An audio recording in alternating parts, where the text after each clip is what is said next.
बहुत दिनों के बाद फैमिली के साथ मार्केट आया। हाँ सच कहा, बहुत दिन हो गए यार। घर का हाल तो पता है चाय ना? पिएगा ना? हाँ भाई 2 चाय देना। राघव भाई। ए कबीर, सब कुछ ठीक है ना? आज बहुत दिनों के बाद दिखाई दिया, काफी बिजी हो गया लगता है। अरे ऐसी कोई बात नहीं भाई, अब ठीक है ना? हाँ हाँ ठीक। अरे क्या बताऊं, गांव गांव घूमना पड़ता है, उसी में सारा टाइम निकल जाता है। अभी कहीं देख लो, मेडिसिन के लिए ही टाउन आया हूँ। मतलब बहुत बिजी है। हाँ भाई आपके पिता के बारे में अभी पता चला, पर आप घर पे नहीं थे। अरे भाई,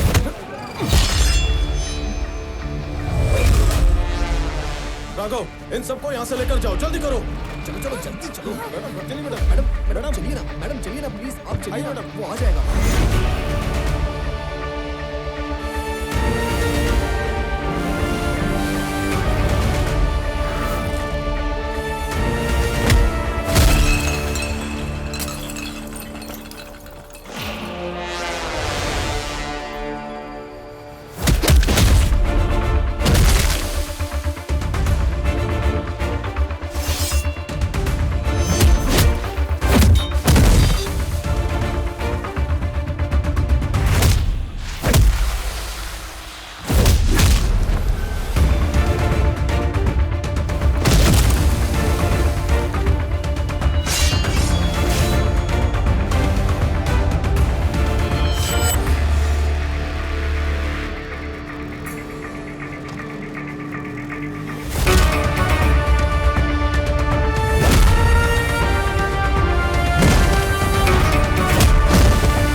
चल जा रहे। देख क्या रहा है, वो भी जा।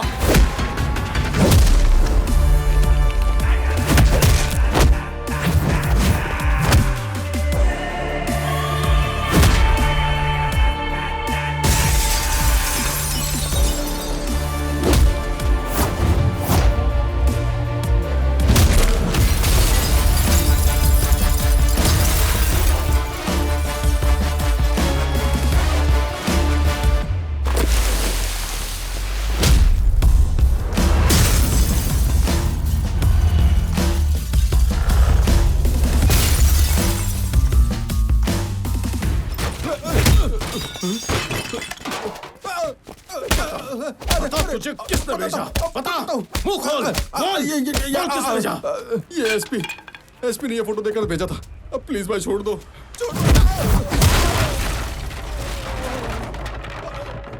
अरे भाई रुको, मैं आ रहा हूँ।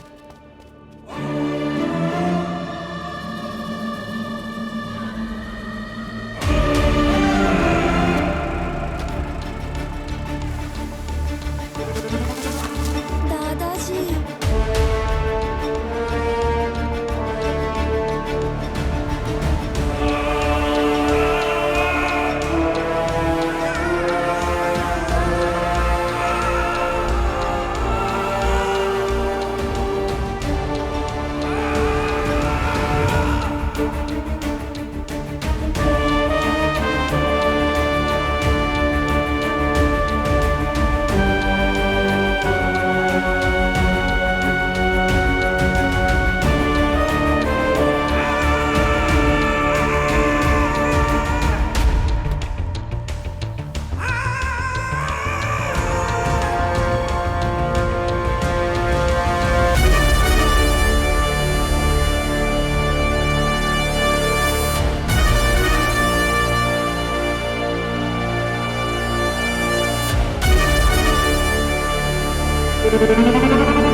मिसिंग केस के सबूत मेरे पास आने के तुरंत बाद मुझ पर मार्केट में अटैक करवाया गया।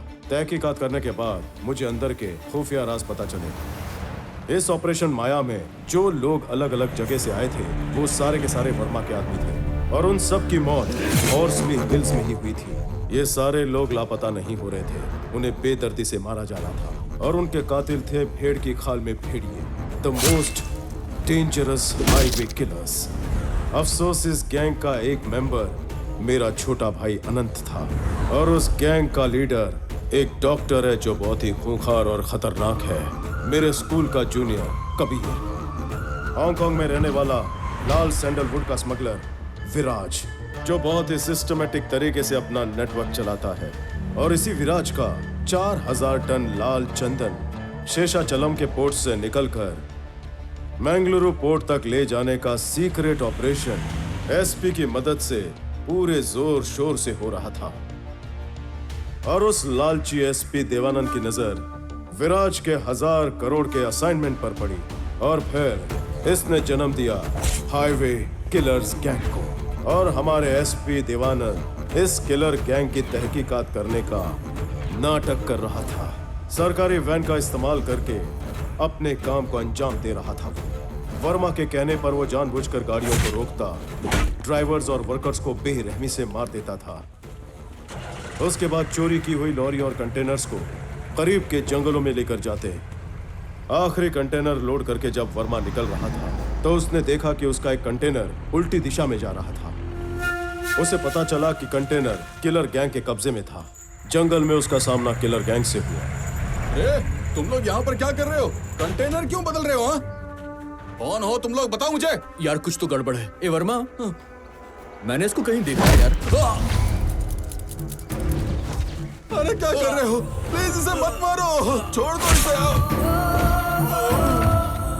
कंटेनर को चुराने के बाद लॉरी और इंसान को वो लोग दफन कर देते थे। इलाका जंगल के बीच होने की वजह से इसकी भनक किसी को नहीं लगती थी।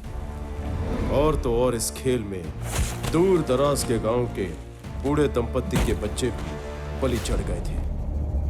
ये सब कुछ होते हुए गांव के एक बूढ़े आदमी ने अपनी आंखों से देखा। बीवी को बचाने के लिए वो उस गांव से भाग गया। कुछ दिन बाद वो अपने बच्चों की लाश ढूंढने वापस जंगल के रास्ते निकला।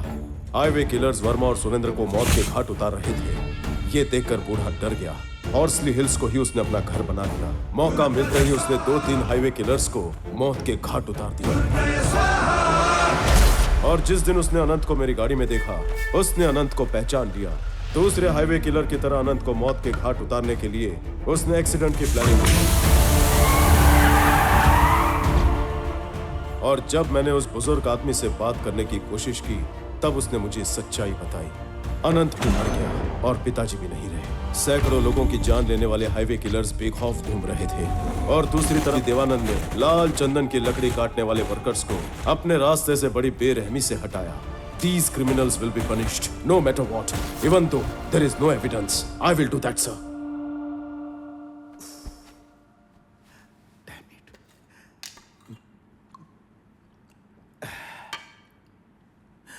तुम्हारी बात सुनकर मुझे डर लग रहा है। कोई भी सबूत नहीं है। एसपी देवानंद देश छोड़कर भागने वाला है, ये तुम्हारे जिला कलेक्टर किशोर ने बताया। एनीवे, सीएम साहब ने अभी के अभी red sanders anti smuggling task force बनाकर तुम्हें अपने अधिकार से हेड अपॉइंट करने के लिए कहा है। ज्यादा समय नहीं है। कुछ भी करने के लिए किसी से पूछने की जरूरत नहीं। कल ही चार्ज ले लो। नहीं सर, मुझे थोड़ा और टाइम चाहिए। क्यों रामाराव? ये तो इजी है। फिर तुम्हें क्यों टाइम चाहिए? करना क्या चाहते हो तुम? Duty sir. अभी तक गवर्नमेंट ऑफिसर की हैसियत से कानून के दायरे में रहते हुए मैंने हमेशा अपनी ड्यूटी की है सर। लेकिन आज से, इसी वक्त से ये रामाराव अपनी ड्यूटी धर्म के लिए करेगा। मतलब? I am going to hunt them. असली खेल तो अब शुरू हुआ है।